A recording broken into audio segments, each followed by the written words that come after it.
Thanks for choosing the Urban Scope podcast. I'm back with another edition of my podcast, and I'll be talking about Lauryn Hill. So we know Lauryn Hill released this phenomenal album in 1998 that's ranked highly up there with the greats of great albums of all time. But the problem was she never released a second one, a follow-up album. So the album, Miseducation of Lauryn Hill, went diamond, selling over 10 million records, and she received 3 Grammys for the album, and she also received Best New Artist that year as well. But there was never a follow up. It never happened for some reason. But the big question that everyone asks or thinks about is why. So Lauryn Hill, back in 2021, she told Rolling Stone that she didn't have the support from her label. The politics of it all, the unrealistic expectations, and life changes contribute to her album never being made. So this was around the time she had a kid. This was around the time that she was just going through life changes, she said, but she didn't really specify what those words, other than, dealing with the pregnancy, which, is a huge thing and it takes a while to get back from. She also talked about just the politics of the label and the label not having support from her label. But is there a deeper meaning at play, or is a deeper reason behind that she really didn't say, that she was kind of alluding to? And I'll get into that, because at the time she was signed to Rough House Records, who had a distribution deal with Columbia. So I tried to look up the artists on Columbia, because this was a joint venture. So um, the label had some bigger stars back then. It was her group Fugees, which also had Wyclef and Pras in it. It had Nas and Cypress Hill, but that didn't explain to me, because maybe I thought to myself, maybe if they had Rough House had bigger stars, I was thinking like maybe they, possibly just like, well, we got to support a lot of artists and we don't really have time to support, but that don't make sense. So um, that led me to think that did she create her own demise in this situation? Now I'll explain that because it sounds bad, but hear me out on this. Um, Sometimes in music industry you can become so successful that you work yourself out of your deal or you outperform your contract, and we know how it works in the sports world, where if you outperform the contract, they don't think they owe you any extra compensation, but if you underperform the contract, they think that you need to hand some money back, or they release you, or they end your contract. So the only way you really get out of your contract is to underperform it, because if you overperform it, then you have to, pretty much cry and complain about your money and how you outperform the contract and you need more bread. Um, so was that an issue for Lauryn Hill as far as an artist? Because, you know, if she did 10 million on this record, the follow up is going to do, you would assume, do at least half of that, which would be 5 million records, which you would have to come off more money and more, and would have more success and she would have more leverage. Now we know in these companies are not built for you to have more leverage. Well, it's whether it be any industry, it's not built that way.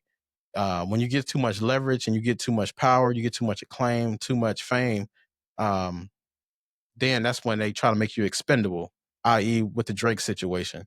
He's made, billions of dollars for this company and he's just trying to get, whatever he's trying to get. But he had too much leverage and they had to like try to humble him.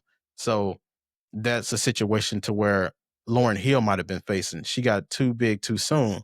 When she was with the Fugees, you saw her ability, but her solo project solidified her star power and just, separated her from the group. And you couldn't just say it was Pras, or you couldn't just say it was, Wyclef, even though he was a star in his own right as well, but not to the star that Lauryn Hill was for that one album. But when you sell a project to go diamond, you have crazy amount of leverage, because there's only a few artists that have done that. You could probably, it's probably been, less than 10% of the industry been able to do it. So you have crazy amount of leverage. So was that the reasoning, that she had too much leverage and they didn't want her to get even more leverage? And so that's why they didn't support her, because another label would have easily picked her up. But was there collusion involved, like in NFL, to where when one person is done with you or don't want you to succeed, the others get together and say, hey, we need to stop this person? So was that an issue? Because I can't understand why another label didn't want to poach her from that situation. Or did she just simply just didn't want to make more music? And that would probably, hopefully, would be the more realistic,